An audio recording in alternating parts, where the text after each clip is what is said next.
Olá, povo de Deus, segundo domingo da quaresma, 13 de março de 2022. Nossa reflexão de hoje é a partir de Gênesis 15, de 5 a 12, 17 a 18, Filipenses 3, 17 até 4, 1 e Lucas 9, 28b, 36.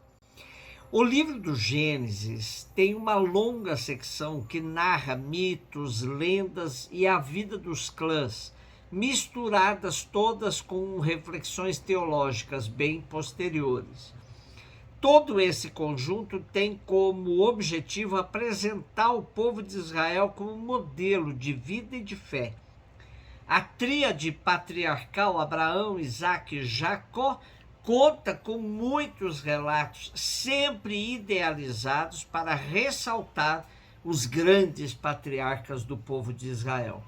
Eles sempre aparecem como homens idôneos, de fé inquebrantável em Deus.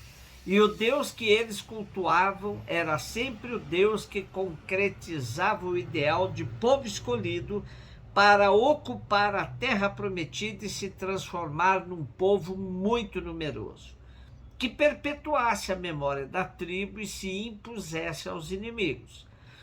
Era costume na época patriarcal que, se eles não tivessem filhos, o sucessor seria um de seus escravos. Porém, o patriarca se sentia inferiorizado nesse caso. Por isso, temos a grande promessa de Deus a Abraão no texto de hoje, que ele será o pai de uma descendência numerosíssima. Frente à promessa, Abraão pede sinal, algum sinal que a comprove. O ritual que é apresentado servirá de prova da realização da promessa feita por Deus a Abraão. É o relato da aliança entre Deus e Abraão, uma experiência transcendental, deixando claro que o patriarca gozava de grande aceitação diante do Senhor. Filipenses 3, 17 a 4, 1. A comunidade de Filipos ocupava um lugar especial no coração de Paulo, que ele fundara e acompanhava sua evolução por meio de seus membros que sempre mantinham contato com o apóstolo. Paulo sempre dizia que onde ele chegava se punha a trabalhar para não ser pesado à comunidade. Desta forma, não recebia ajuda econômica para si de nenhuma comunidade, a não ser dos filipenses. Isso demonstra o grau de cumplicidade que ele mantinha com a comunidade de Filipos. O trecho da cartinha que lemos hoje revela a preocupação de Paulo com a infiltração de falsas doutrinas no seio da comunidade. Paulo não poupa palavras para classificar os que espalham falsos ensinamentos em Filipos. Inimigos da cruz de Cristo, cujo fim será a perdição. O Deus deles é o estômago, a glória deles está no que é vergonhoso e só pensam nas coisas terrenas. E sabemos que são membros do grupo judaizante, pois Paulo também os chama de cães, maus obreiros e falsos circuncidados.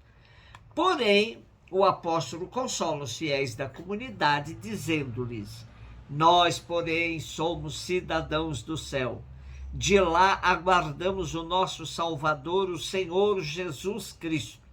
Ele transformará o nosso corpo humilhado e o tornará semelhante ao seu corpo glorioso. E Paulo, exortando-os, não poupa elogio a eles. Meus irmãos, a quem quero bem, dos quais sinto saudade, minha alegria, minha coroa, meus amigos, continuai firmes no Senhor. Lucas 9, 28b a 36. Jesus levou consigo Pedro, João, Tiago, subiu a montanha para rezar. Enquanto rezava, seu rosto mudou de aparência, sua roupa ficou muito branca e brilhante. Eis que dois homens estavam conversando com Jesus. Eram Moisés e Elias. Eles apareceram revestidos de glória e conversavam sobre a morte que Jesus iria sofrer em Jerusalém. Pedro e os companheiros estavam com muito sono. Ao despertarem, viram a glória de Jesus e os dois homens que estavam com ele. E quando estes homens se iam afastando, Pedro disse a Jesus: Mestre, é bom estarmos aqui, vamos fazer 3 tendas, uma para ti, outra para Moisés e outra para Elias. Pedro não sabia o que estava dizendo, ele estava ainda falando quando apareceu uma nuvem que os cobriu com sua sombra. Os discípulos ficaram com medo ao entrarem dentro da nuvem. E da nuvem, porém, saiu uma voz que dizia: Este é o meu filho, o escolhido, o eleito. Escutai o que ele diz. Enquanto a voz ressoava, Jesus encontrou-se sozinho. Os discípulos ficaram calados e naqueles dias não contaram a ninguém nada do que tinham visto. Tomemos a análise dos exegetas de Portugal, que nos apresentam uma síntese muito boa para entrarmos de fato no texto de hoje. Dizem eles, no capítulo 9 de Lucas, o contexto é do final da etapa da Galileia. Durante essa etapa, Jesus anunciou a salvação aos pobres, proclamou a libertação aos cativos, fez os cegos recobrar a vista, mandou em liberdade os oprimidos, proclamou o tempo da graça do Senhor.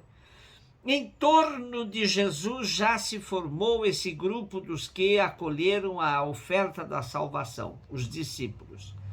Testemunhas das palavras e dos gestos libertadores de Jesus, eles já descobriram que Jesus é o Messias de Deus. Também já ouviram dizer que o messianismo de Jesus passa pela cruz e que os discípulos de Jesus devem seguir o mesmo caminho de amor e de entrega da vida. Mas antes de subirem a Jerusalém para testemunhar a erupção total da salvação, recebem a revelação do Pai, que no alto de um monte atesta que Jesus é o Filho bem-amado.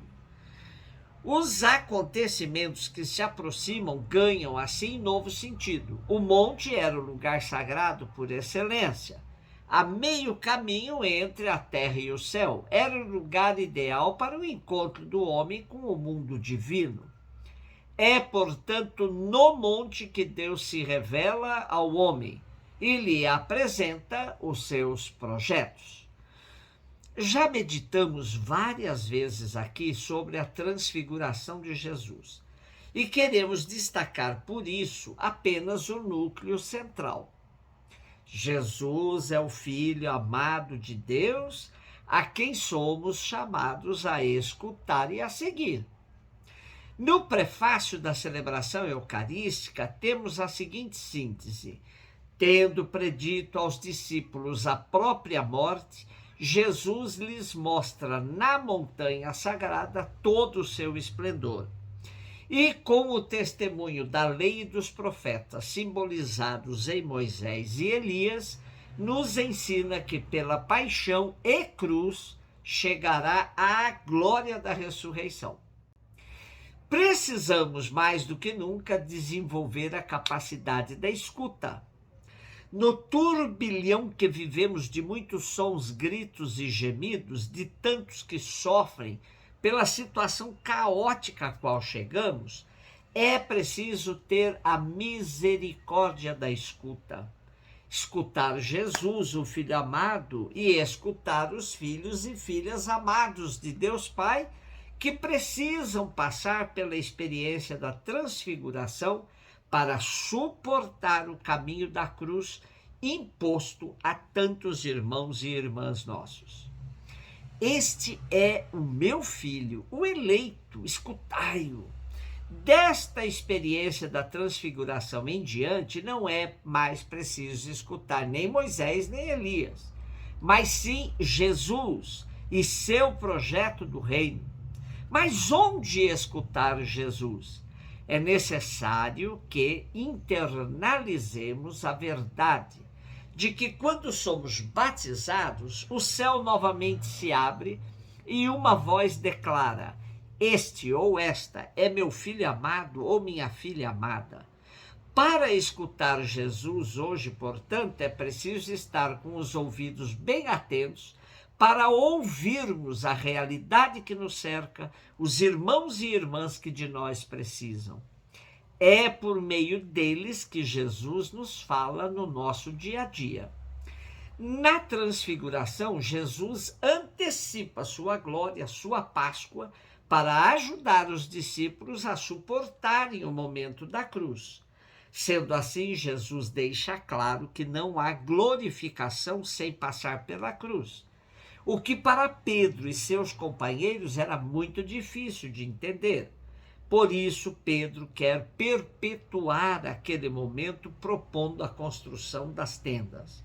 Mas para Jesus era preciso descer da montanha e enfrentar a missão para chegarmos à ressurreição que passa necessariamente pela cruz. Um beijo no seu coração.